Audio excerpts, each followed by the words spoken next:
Well, hello, Lisa. This is Sharon on the West Coast. Hello, Sharon. This is Lisa on the East Coast. How are you today? I am great. It's like California out there today, though, right? Girl, it's like the equator here. I think we went right past California all the way to the equator. It is hot, hot, hot. And it's humid or just dry hot? It's humid, huh?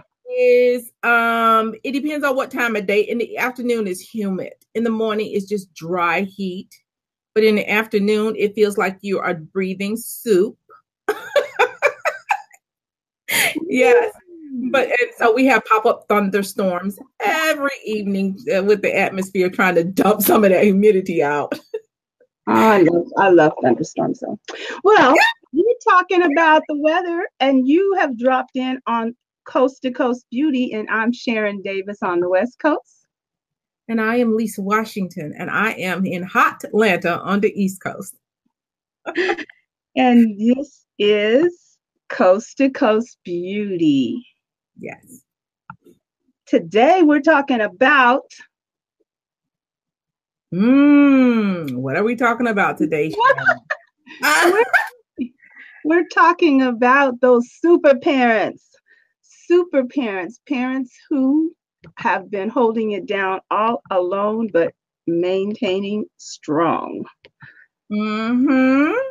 Basically, how to honor the single parent. Mm-hmm.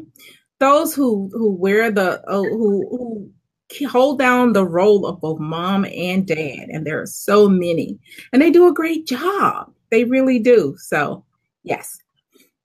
And both of us have been that person at one point in our lives. I think I did a little longer than you. That choice, though, I made that choice. I just decided that I didn't want to. Well, we'll get into that as we go along. Well, I don't know. I was a single parent for 4 years, almost 5. From the time my middle child was 6 weeks old until he was 4 years old. In going into that 5th year. Mm-hmm. So, and I know there's a lot of controversy. I know are you going to share that out? Do you want me to just talk while you share it out? Yeah, why don't you do that? I'm going to pop you up with your beautiful face there while you, and I'm going to share out our broadcast.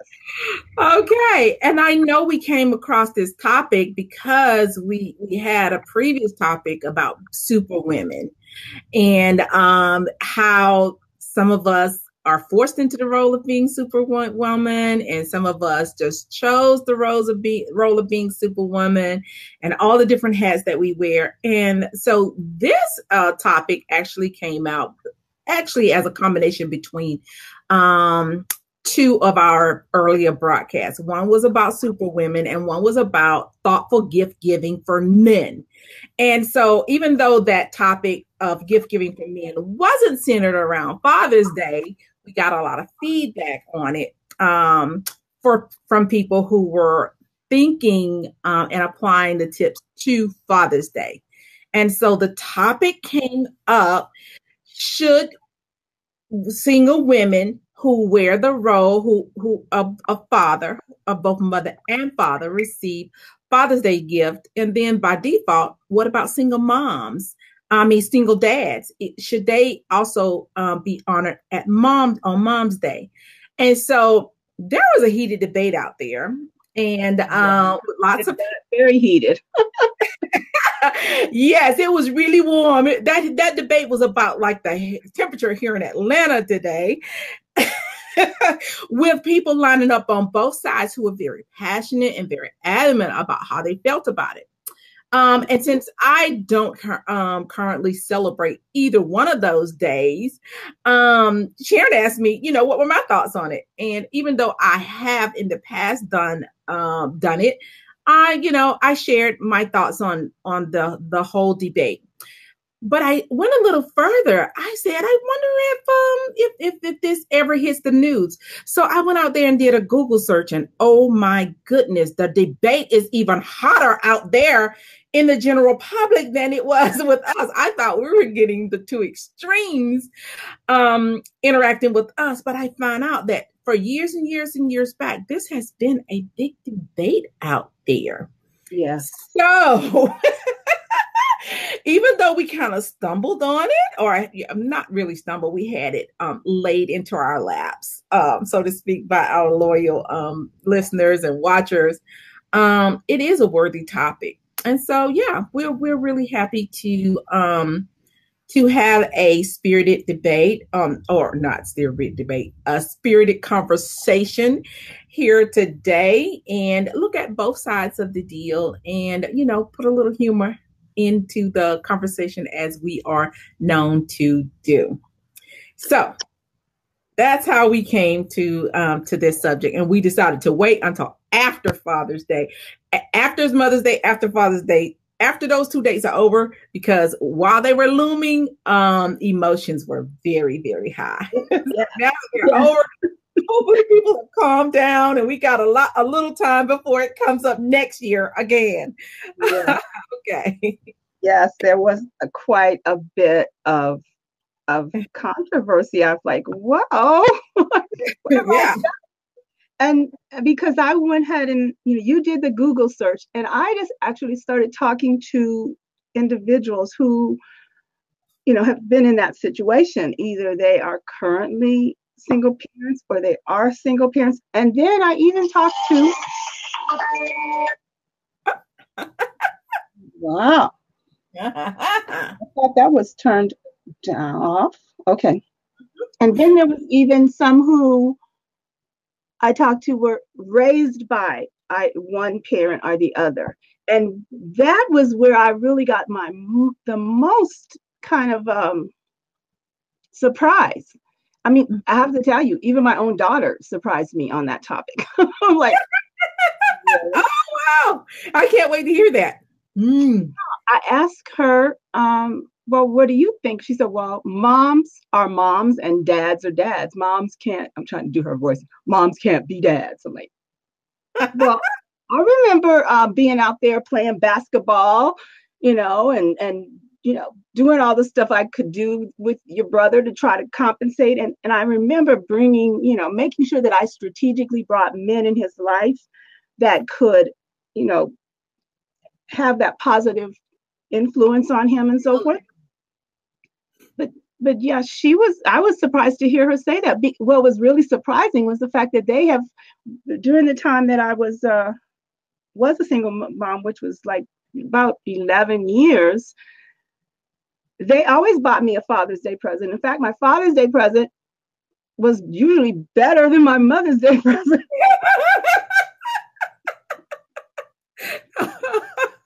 How they manage that? Huh? I said, I wonder how they managed that. I guess they felt bad for me. I don't know. Oh my goodness. Hi, Mama Lee. How are you? She's popped. She's not feeling well, but she's here. Hi. So yeah, I talked to one lady who really kind of put it in perspective for me, because she was raised by a single mom, and then she raised 3 boys as a single mom. And I'm so impressed with her, because she sent all 3 of those young men to the most prestigious colleges on the East Coast. Oh, nice. In California, but she's out there now in the East Coast. And she brought up something that had not resonated with me on the topic. And I guess it applies to why it became such a hot topic when it came up, is the fact that oftentimes there has to be some healing to happen. I can, now that you bring it up, I can see that. I didn't take the thought process out that far when it came up. And, you asked me how I felt about it, knowing that, since I don't celebrate either one of those holidays right now. And I said, no, I have some thoughts on it, because my thought tends to run more along the line of, how do you honor a parent? How do you let a parent know that they are loved and appreciated, and that you think about them? And so I know for me, I was grown when I stopped. I was 25 years old when I stopped celebrating the secular holidays. And I know for my mom, I put some thought into it. How is she going to feel about this? Will she feel less loved? Will she feel less appreciated? Will she, and if that is the case, what can I do to alleviate some of that? Is it something that can be eliminated? And because of that, I did put some thought into it. And I know that by the time my mom passed away a couple of years ago, we had established a really beautiful relationship where she didn't feel overlooked or unappreciated or unacknowledged. And she actually, I think, fell in love with the alternative even better, because several times a year she would just get a package in the mail from me. And she would call me and say, "Oh, I got your package. Thank you." And so I would let her know with cards and with gift and with little thoughtful presence that I think about you. I love you. You are appreciated. And so when that day came along, when the secular holidays came along, like Mom's Day, and I did the same for my second dad, or I kind of stay away from stepdad a little bit, but my second dad, her husband, I always send him packages too. And she would say, "Oh, Mr. Pratt loves it." He said, "Thank you." And I could hear him in the background saying the same thing. "Yeah, thank you. Thank you. I really love it." So I think in the end, she loved the alternative even better, because it wasn't hooked to a day where sometimes, and I'm not saying this is always the case, sometimes the giver and the recipient feels like it is done by rote, because society demands it. Not that there's a whole lot of love and feeling into it, and even, with the frenzy, the frenzy to get to the store to get the gift sometimes is more stressful, and it can detract from the love and care and appreciation that was the original intent. So yeah, I will say this: my mom really did appreciate that I did it all year long, and at multiple occasions, when I saw something that I thought she would like, or something that I would like, or something that I thought she might need, or sometimes it was just a card, sometimes it was a card with a check. Okay. And so, and then when banks start putting holes on check, it became a card with a money order. And so, or just a letter with handwritten note saying, "I was thinking of you guys. Here's a little something. This is a treat from me. Buy what you want." And so that's how I was able to not feel like my mom was not getting what she needed, or she wasn't appreciated when I moved over to not celebrating. But I do acknowledge that it is a emotional thing, whether you do or not. Being able to show appreciation to the people that you love is emotional. Most definitely. Most definitely. And that I have to share that I guess I had this tradition that came down from actually my kid's father's side of the family, in which the mother gets a birthday present on your birthday, because his great grandfather started that, because he said, well, the mother did all the work. So I benefited from that, and I absolutely have tried pushing and shoving to carry that tradition on with my kids to their kids. Mm-hmm. for some reason, they seem to be a little reluctant or resistant to that. But as the girls get older, I can, like do that on my own. Like, okay, let's go buy something for your mom. And I say that to that all the time. That, especially my daughter-in-law, I was there. She did all the work, right? And then my daughter, specifically having had C-sections, I mean, she did a whole lot of work. So yeah, let's give her an acknowledgement that that she took that part. But yeah, so they did acknowledge me for Father's Day. And even now, even this past Father's Day, they both sent a message saying, even after my daughter told me, no, you weren't father, I'm like, she still surprisingly, because I was surprised that she said that, because as I said, I know she had always acknowledged me on Father's Day, but then they do acknowledge me on other times as well. I mean, I can't say that I'm blessed not to just get Father's Day, Mother's Day, my birthday, Christmas presents. We've always done that as kind of give as it comes into your mind, as it comes into your heart, and that's kind of what we've done, that was, but yeah, it became quite a little hurtful topic for people to discuss that. Yes. I popped up Yvette. We didn't acknowledge her though. Hello, Yvette. Thanks for dropping in. We have a few people watching us right now. We are so happy to have you here at Coast Beauty today, talking about honoring those super parents, those parents who did it all alone and stayed strong throughout.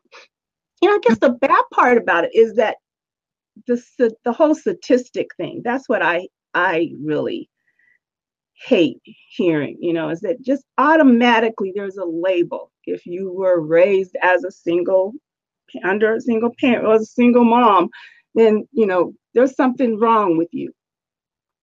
Yeah, there is a stigmatism. When I was doing my research, and I noticed that right away, the articles were very heavily geared toward one parent more so than the other.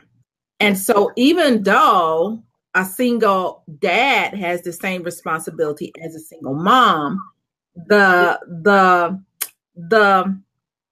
society's view of it is not the same. Society's view of a single mom is that she is lacking somehow, and the children by default will be lacking. But society's view of a single dad is like, oh my goodness, he is such a great parent. Look at him. He is doing it all. He's a super dad, super parent. And so we have to stop and think about that sometimes and be conscious of the fact that not to let society's view of the situation taint your view of the situation and how you handle it and how you treat the people that you care about, because it's heavily biased in one direction. Yeah, really. I mean, in there are times, the women will make a decision. My biological clock is ticked down and I want to have a baby and I'm going to do it, and I'm going to do it alone. And that's a choice. But then there's other times when it's not really your choice. It's the situation is put upon you. And, as I've often had said to people that would tell me, oh, well, a woman cannot raise a boy, I would sternly look them in the eye and say, well, what am I supposed to do? Send him back?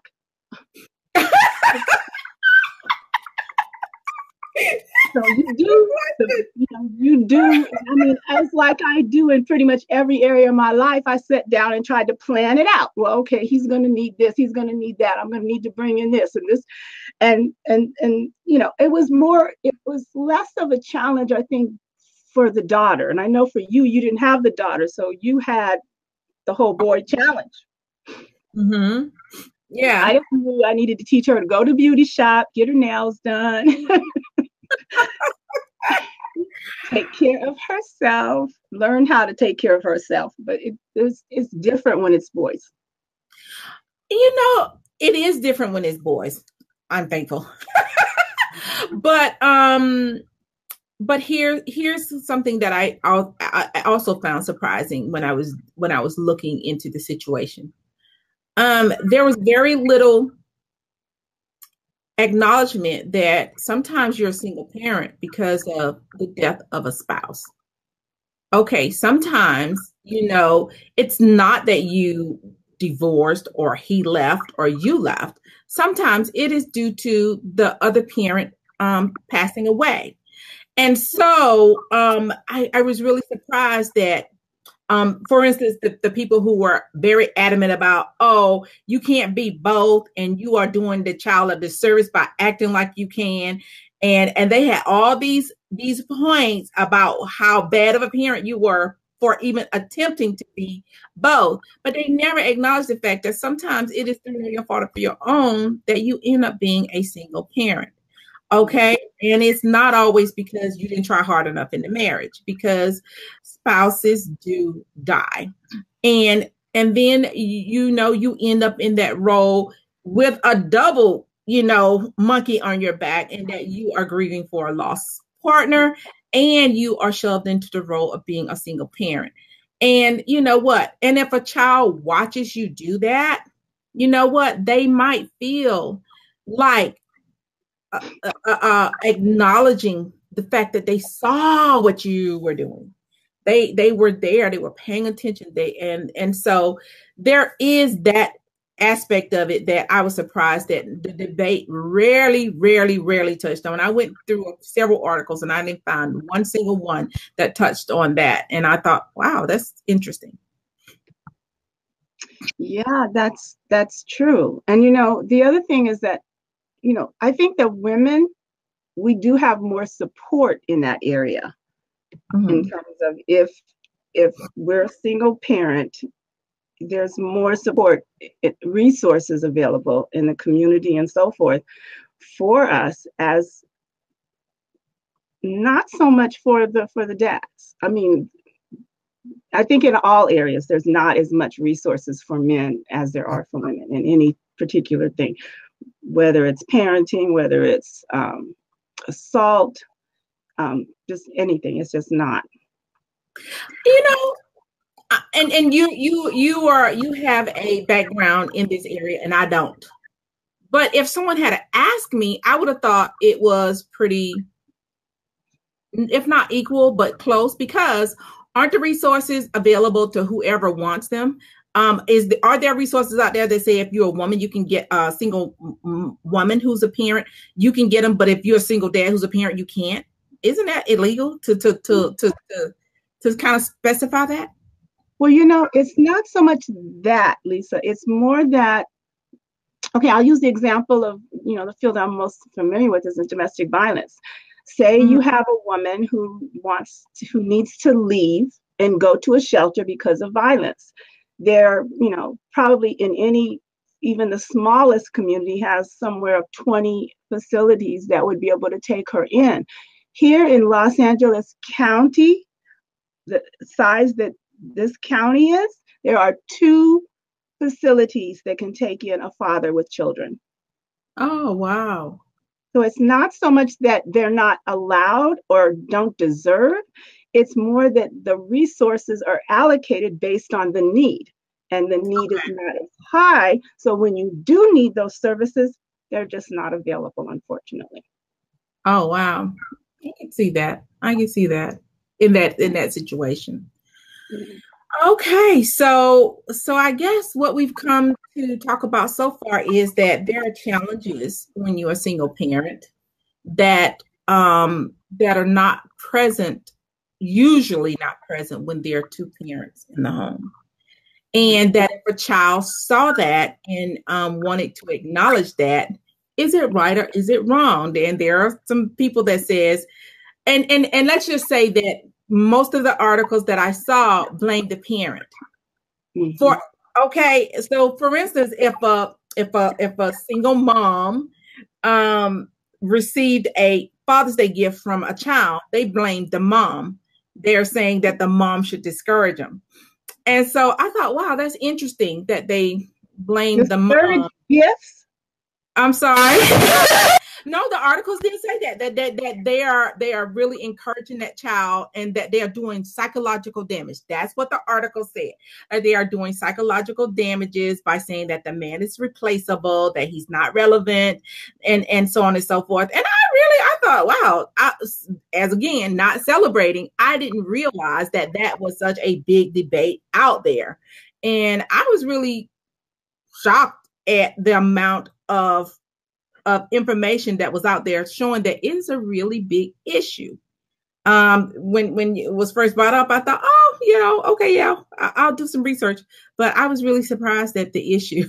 I really was.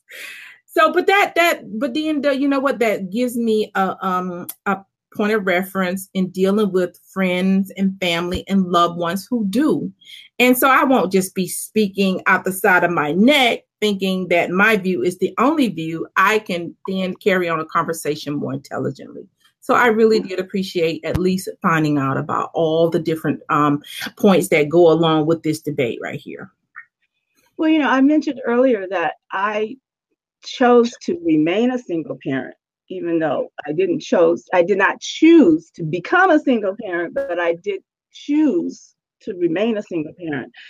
I felt that I wanted to, being that I had such a busy schedule, since I had such a high, powerful job and took away from my children as much as it did, I did not want to bring anybody else into my life that was going to take more away from my children. So I consciously made the decision to not remarry until they were grown. I didn't quite make it. Although my daughter was in her last year of high school last semester of high school when I remarried. But yeah, well, she was just a couple of months from being grown, but okay, she's kind of always grown. No.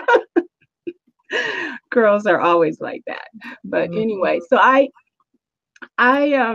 made that choice. I did make that choice. But again, I also made sure that for both of them, they had males in their life who had their back and who were strong role models of men and so forth. And I mean, they had, a godfather that was just awesome. My business partner was, Uncle John to them for forever and ever. Their grandparents and grandfathers were really magnificent men on both sides, and even the uncles and so forth, that they had a lot of support, even though there was not, toward their later years, not the dad there. But I'm not saying that's the best way to do it. I'm saying that's the way I chose to do it. You have to look at what your abilities and your strengths are. And that is where the two sides of the debate match, because there is no one answer that's right. There is no one size that fits all. Every family and every individual is totally different. And so you can't look at the debate, what somebody else would do. You can't even look at the articles that say what the majority will do. When it's you and you're in the situation, it's your family, it's the people that you love, you have to make that decision for yourself. And don't let anybody shame you, okay, into thinking that their way is the right way. Now, me, I do look to the Bible for guidance in the decisions that I make. Okay. Other than that, I don't let anybody else tell me what's right and what's wrong and what I can do and what I can't do and what I should and shouldn't do. Because woulda, coulda, shoulda, those are a dime a dozen, a penny a dozen now out there. So the thing I think that everybody needs to walk away from this with is, it doesn't matter what all the other people out there are saying. If everybody has an opinion. Your family is unique, and you have to do what's in the best interest of your family. Right, exactly. Knowing the needs of your family and not feeling shamed by other people, because people will do that. Yeah, they'll throw their insecurities on you. They really will. They will. Well, I'm pretty proud of the two people that I ended up raising into adulthood, and the most proud I am is watching them as parents. They are just, awesome. Yes. So they learned something along the way. Either they did what generally happens with kids. Either they parent exactly the way they were parented, or they go the exact opposite. One or the other. But there have been, all through history, there have been many, many, many parents, millions, who have raised happy, healthy, productive members of society as single parents. And so to think that it's not possible is just being, you have your head in the sand if you think that it's not possible to do that. It is possible. There are some additional challenges that are some unique challenges that come along with it, but it is by no means impossible. And there, as you said, it's plenty of help. There's plenty of help and plenty of guidance to be had. Right, exactly. And I mean, and then, some topics that's not ever brought up, a topic that's not ever brought up is the parent that is there, that's not there. Oh, wow. Yeah. That's a whole new broadcast right there. We need a and stop putting these hot topics on the plate, Miss Sharon. Because the minute you mention it, somebody's going to say, yeah, do that one. I'm sorry, Lisa. I'm going to have you back to Google again. You are. Oh, my goodness. I am blessed at the moment to have a husband who is there and there. Okay. Because there is a difference. I most definitely am as well. And he, as I said, he came in on the end of the parenting. I mean, although, it takes a long time. Parenting. Exactly. That was good. There is no end. But he is so grandpa. I mean, he is just so into, oh my gosh, these little girls have him like, mm-hmm. Yeah. So he's enjoying that. Sure. So the second lesson in this whole broadcast is there's no end to parenting, and there's no end to the decisions that you will have to make in order to navigate parenthood in this life. I don't care if you're 10 and your parents are, fairly young, or if you're 50 and your parents are elderly. You still have to make the decisions that are best for your individual family. Exactly. Well, Lisa, guess what? What? Next Friday, we'll be back at our original time and date. Well, we've always been at the same time, but we're moving back to Friday. Are you packed? No, I never packed to the last minute. Oh, okay. Well, I've been packing. So, oh, look at you. So you're so good. I want to be like you when I grow up. I wish I could be like I used to be when I grew up. That's what I would like to be. Okay, so next Friday, July 6th at 11 a.m. Pacific and 2 p.m. Eastern. And adjust for times in between. Okay, and we will see you. We can't wait to see you back at our original time. Yes. So join us. We will be posting Monday for sure what our topic is, because we're going to do it up big since we are returning home to our time zone and time date. Oh, yes. Such a beautiful sounding word. I love it. Friday. Yeah, we'll post on Monday and we'll have a great topic for you. We promise. Oh, wow. Look at the time. Yes. Did I think this was going to be a short one? You always think it's going to be a short one. So very, very wrong. But I'm happy to be proved wrong in this instant. I am. Yeah. If you know of anyone that this broadcast might help, please share it with them. If you don't know anyone who might need this broadcast, share it anyway, because you never know. never know. And we appreciate that. We appreciate our replay viewers and those of you that are going to drop an emoji or a comment and tell us that you were here. Yes, just wave if you don't have any words. One of those hand waves will be great. All right. Given the fact that we had so much input on this topic, we'll have a few comments from the replay viewers. I'm sure. I am sure. So we appreciate you. We appreciate your time. And we're going to go ahead and do our usual goodbye and give you a kiss on the way out the door. See you next week. Next week, Friday at 11 and